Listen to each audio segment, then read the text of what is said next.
the cover again. My name is Stefan. On December 19th, 1988, the woman taking care of me in the Romanian orphanage called me Stefan. That is how I got my name.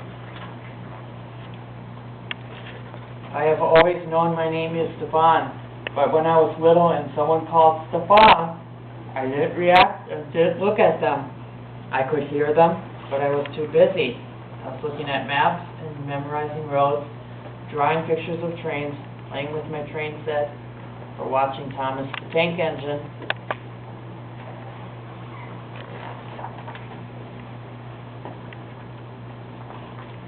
I have always liked trains.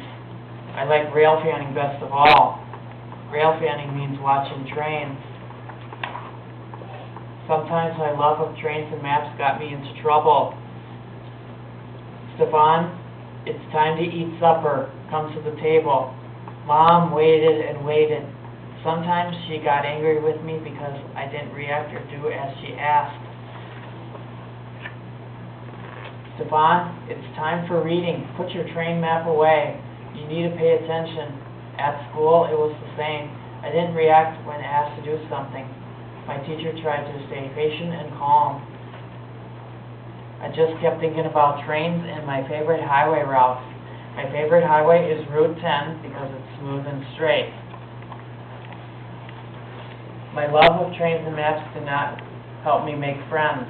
Other kids do not like talking about roads and maps.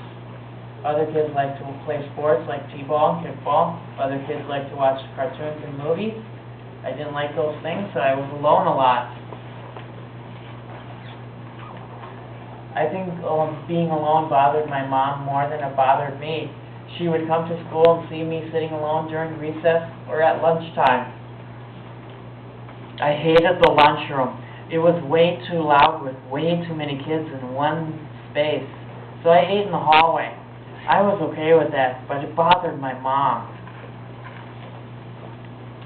Mom finally went to talk to my teacher. Mrs. Traxler suggested that Mom come and talk to my class about my special interest. Mom used the word autism to describe how my brain worked.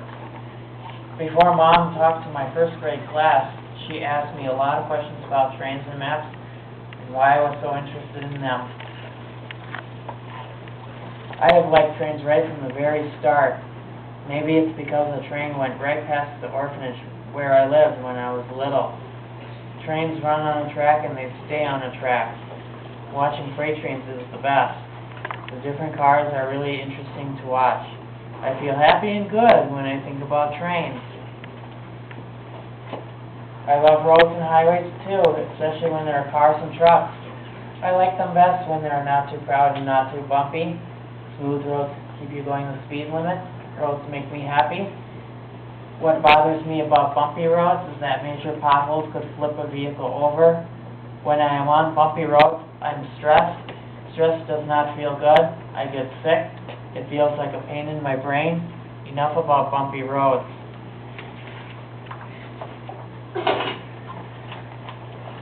Mom told me that knowing about people's favorite things is important if you want to make friends.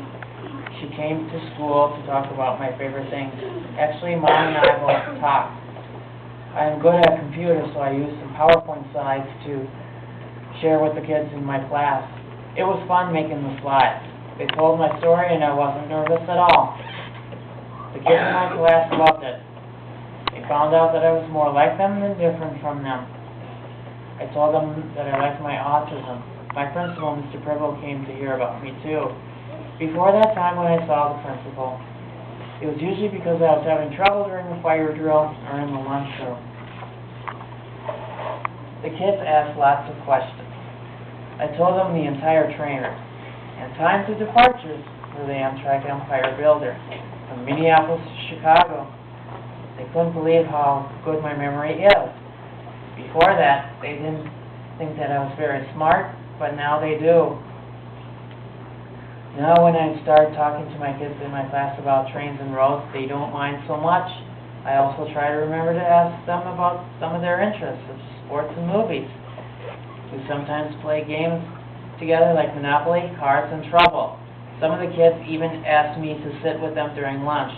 That makes me very happy, like I am riding a train.